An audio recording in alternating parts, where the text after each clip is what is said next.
Hello students. आज के Indian geography के इस लेक्चर के अंदर अपन प्रायद्वीप भारत की नदियाँ उसका दूसरा भाग का विस्तार से अध्ययन करेंगे। इससे पहले वाले लेक्चर के अंदर अपन ने उन नदियों का विस्तार से अध्ययन किया था जो कि बंगाल की खाड़ी के अंदर गिरती हैं। इस लेक्चर के अंदर अपन उन नदियों का विस्तार से अध्ययन करेंगे जो अरब सागर या पश्चिमी भाग पर गिरती हैं। इन जो पश्चिम की प्रवाह वाली जो नदियाँ हैं, इनमें सबसे जो महत्वपूर्ण नदी है वो नर्मदा है। और ये इस क्षेत्र की सबसे बड़ी और सबसे महत्वपूर्ण नदी है। इस नदी का जो उद्गम स्थल है वो मैकाल पर्वत की 1057 मीटर ऊंची अमरकंटक चोटी से है। प्रायद्वीप के पश्चिम प्रवाह वाली नदियों में सबसे बड़ी नदी है, अभी मैंने आपको कहा। इसके उत्तर में विंध्याचल और दक्षिण में सतपुड़ा पर्वत है, और मध्य प्रदेश में जबलपुर के नीचे भेड़ाघाट की संगमरमर की चट्टानों और कपिलधारा प्रपात का ये निर्माण करती है। और कपिलधारा प्रपात को ही धुआंधार के नाम से भी जानते हैं, ये ऑब्जेक्टिव क्वेश्चन भी बनता है। और नर्मदा की जो कुल लंबाई है वो 1310 किलोमीटर है। इसका कुल जो जल ग्रहण क्षेत्र है वो 98,796 वर्ग किलोमीटर है। भड़ोज के निकट जो है खंबात की खाड़ी के अंदर जो है वो अरब सागर में गिरती है। जो नर्मदा है वो मैंने पहले वाले लेक्चर में स्टूडेंट डिस्कस किया था कि जो पूर्व की नदियां हैं वो डेल्टा का निर्माण करती हैं, और जो पश्चिम की जितनी भी नदियां हैं ये एस्चुरी का निर्माण करती है।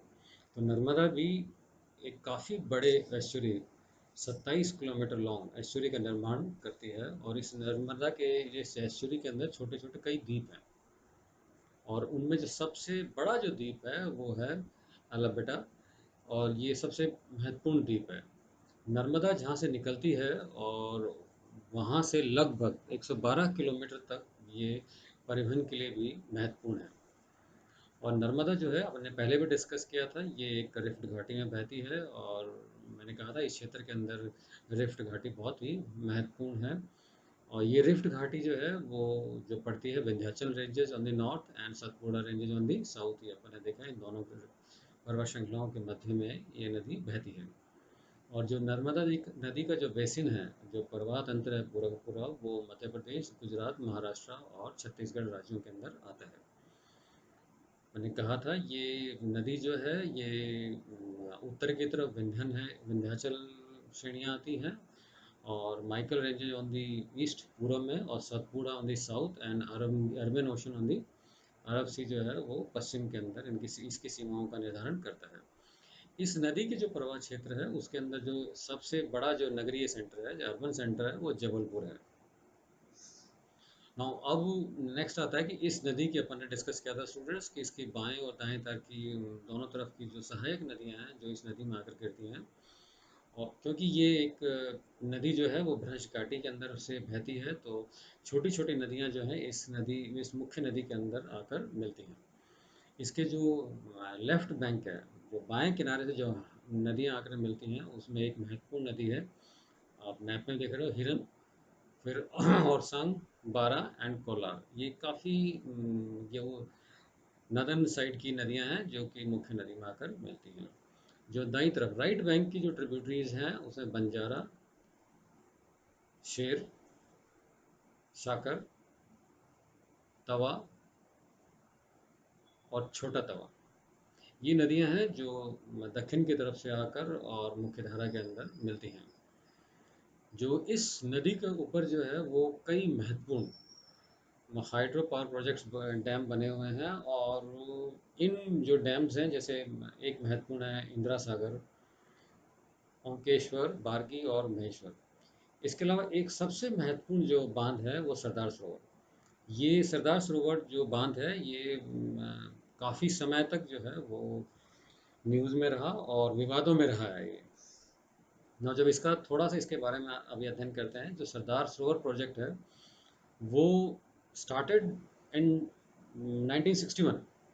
जो इसका फाउंडेशन स्टोन था वो प्राइम मिनिस्टर जवाहरलाल नेहरू ने 5 अप्रैल 1961 को रखा था, परंतु इसका जो कार्य जो प्रारंभ हुआ वो 1979 में हुआ। और 79 से जब प्रारंभ हुआ तो 85 के आसपास काफ़ी आंदोलन शुरू हो गए थे आदिवासियों के और ह्यूमन राइट्स वालों के। इस संबंध में काफ़ी नर्मदा बचाओ आंदोलन के रूप में स्टार्ट हुए थे, और इसका सही मायने में जो कार्य प्रारंभ हुआ वो 1987 के अंदर प्रारंभ हुआ। और 87 से लेकर ये जाके 17 सितंबर 2017 को ऑनरेबल प्राइम मिनिस्टर ने इसका इनॉग्रेशन किया है। तो इस दौरान इतने लंबे समय तक इस प्रोजेक्ट ने काफ़ी आंदोलन सहे हैं और इसीलिए ये काफ़ी समय तक जो है वो सुर्खियों में रहा है। ये जो प्रोजेक्ट है सरदार सरोवर नर्मदा प्रोजेक्ट है, इसमें इसमें जो स्टेट्स हैं उनमें गुजरात है, महाराष्ट्र है, मध्य प्रदेश है। ये जो स्टेट्स हैं इनको, इन तीन स्टेट्स को तो जो भागीदारी होगी वो इलेक्ट्रिसिटी, हाइड्रो इलेक्ट्रिसिटी पावर जो सप्लाई होगी, परंतु राजस्थान का जो शेयर है इसके अंदर, राजस्थान को खाली जो है वो राजस्थान और को जो मिलेगा वो खाली जल मिलेगा, इरिगेशन बेनिफिट्स इसको मिलेंगे। और ये राजस्थान की तरफ जो है वो अभी अंडर कंस्ट्रक्शन है। नर्मदा जो नहर है, ये नर्मदा मेन कैनाल है, ये राजस्थान में अभी इसका प्रोजेक्ट पे काम काफ़ी तेज़ी से चल रहा है। जो नर्मदा बचाओ आंदोलन था वो इट्स अ सोशल मूवमेंट। आदिवासी भी आ गए थे, फार्मर्स भी आ गए थे, पर्यावरण भी थे, मानव अधिकार संरक्षण वाले भी थे। ये काफ़ी समय तक चला है आंदोलन। और इसका जो 1985 में मैंने कहा कि ये प्रारंभ हुआ था, और इसके जो मुख्य दो नायक जो हैं वो उसमें रहे हैं। काफ़ी फिल्मी हस्तियों ने भी और काफ़ी डॉक्यूमेंट्रीज बनी हैं। उसमें दो हैं, मेधा पाटेकर एंड बाबा आमटे। इन दोनों को रिसीव अवार्ड भी मिला था, right to livelihood award in 1991। क्योंकि इन दोनों ने काफ़ी लंबी लड़ाई इस संबंध में, आदिवासियों को पुनर्वास से संबंधित, उनको मुआवजे से संबंधित काफ़ी लंबे समय तक ये आंदोलन चला था भारत के अंदर। इस नदी पर जो है नर्मदा, क्योंकि इस क्षेत्र में महत्वपूर्ण नदी है और इसमें कुछ बहुत महत्वपूर्ण जो है वो जलप्रपात हैं। उसमें एक है कपिल धारा, अमरकंटक के अंदर है। दुग्ध धारा जो है वो अमरकंटक के अंदर है, और ये डिस्ट्रिक्ट है अनूपपुर। एक धुआंधार मैंने पढ़ा था, ये जबलपुर के आसपास है। धुआंधार जो है ये मार्बल की रॉक्स है, मार्बल की रॉक से जब पानी गिरता है तो सफ़ेद दिखता है, इसलिए इसका नाम पड़ा धुआंधार। धुआंधार, और काफ़ी महत्वपूर्ण है ये टूरिज्म पॉइंट ऑफ व्यू से भी और कंपटीशन पॉइंट ऑफ व्यू से भी क्वेश्चन आता है। उसके मंदार वाटरफॉल खंडवा के अंदर है, दर्दी वाटरफॉल है, एक शस्त्रधारा वाटरफॉल है। ये रिलीजियस काफ़ी महत्व रखता है इस क्षेत्र के अंदर। दूसरी जो महत्वपूर्ण नदी है इस क्षेत्र की वो है तापी। इस नदी का जो उद्गम स्थल है वो बैतूल जिले का 792 मीटर की ऊंचाई मुल्ताई नामक स्थल है। यह प्रायद्वीप की पश्चिम प्रवाह वाली दूसरी महत्वपूर्ण नदी है। नर्मदा के बाद दूसरी महत्वपूर्ण नदी है इस क्षेत्र की। जो तापी नदी का जो कुल लंबाई है वो 724 किलोमीटर है, और इसका जो जल ग्रहण क्षेत्र है वो 62,225 वर्ग किलोमीटर है। सतपुड़ा के दक्षिण में सूरत के समीप ये एक फिर वही है कि जो इस भाग की जितनी भी नदियां हैं वो एस्चुरी का निर्माण करती हैं। तो सूरत के समीप ये एक एस्चुरी का निर्माण करने के बाद ताप्ती जो है अरब सागर में गिर जाती है। और nearly 79% it's basin lies in Maharashtra. 15% जो है वो lies in Madhya Pradesh. Remaining 6% जो है वो इन गुजरात पड़ता है। इसका प्रवाह क्षेत्र का जो डिवीजन है ये निकलती है। स्टूडेंट मैप में देख रहे हो आप, बैतूल जो पठार है वहाँ से नदी का प्रारंभ होते हुए और सूरत के पास ये जाके नदी जो सागर में मिलती है और एक एस्चुरी का यहाँ पर निर्माण करती है।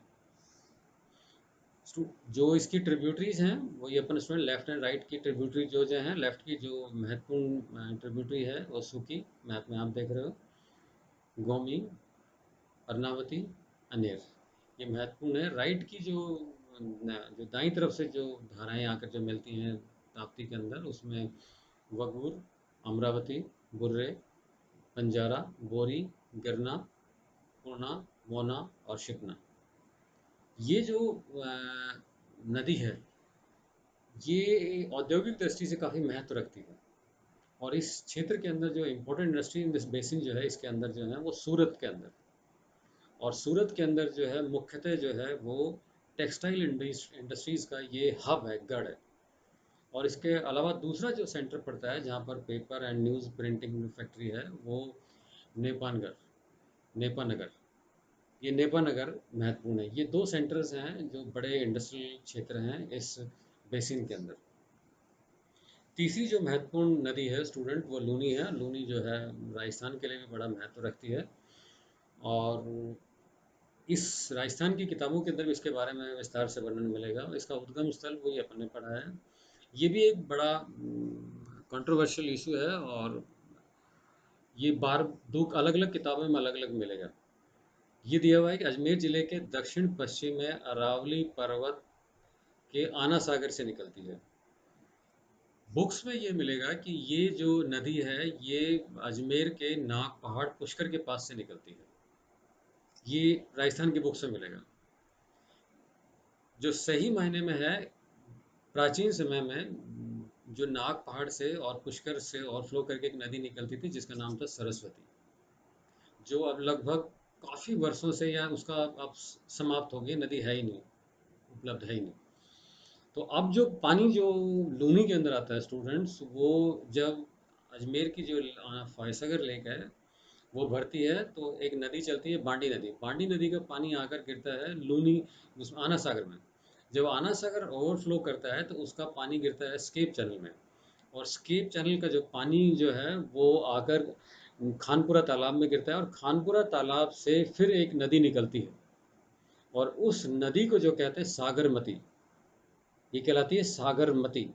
इसका डिस्क्रिप्शन जो है वो राजस्थान की किताबों में नहीं है, मगर सही मायने में सागरमती आती है। और सागरमती जो है वो सागरमती और पुष्कर से जो निकलने वाली सरस्वती नदी थी, वो अजमेर के आगे एक पिसांगन के पास एक जगह है गोविंदगढ़।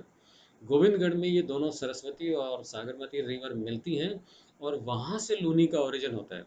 और क्योंकि वर्तमान में काफ़ी समय से सरस्वती का एग्जिस्टेंस ख़त्म हो गया, तो अब जो नई जो किताबें आती हैं तो उसमें ओरिजिन जो है वो आना सागर से ही इस नदी का दिखाया गया है। यह नदी 450 किलोमीटर लंबी है और अरावली के समानांतर पश्चिम दिशा में बहती है। अजमेर में पुष्कर झील है, मैंने कहा ना, यहाँ से ये सरस्वती नदी है। इसको अलग अलग नामों से सरस्वती नदी थी, मगर अभी ये खत्म हो गई, लगभग है ही नहीं काफ़ी समय से। और लूनी का जो कुल जलग्रहण क्षेत्र है वो 37,250 वर्ग किलोमीटर है। यह नदी कच्छ के रन के उत्तर में सहानी कच्छ में समाप्त हो जाती है। It is the largest river system of Rajasthan और वेस्ट ओवर अरावलीज। अपन ने पढ़ा है, ये बहुत महत्वपूर्ण है। ये ओरिजिनेट्स वही मिलेगा बुक्स में। ये कुछ करके से दो ब्रांचेस सरस्वती और सागरमती, मैंने दोनों को बताया, सागरमती। और ये दोनों जो है गोविंदगढ़ के आसपास जो है वो एक लूनी का निर्माण करती हैं। ये लूनी बेसिन जो आपको अजमेर से जो निकल के और फिर आना सागर से ये बनाती हैं। ये अजमेर के पास की लूनी की फोटोग्राफ्स हैं जो अब काफ़ी पॉल्यूटेड हैं, और इंडस्ट्रियल डेवलपमेंट जो है इस क्षेत्र के अंदर काफ़ी होने के कारण नदी में काफ़ी प्रदूषण है।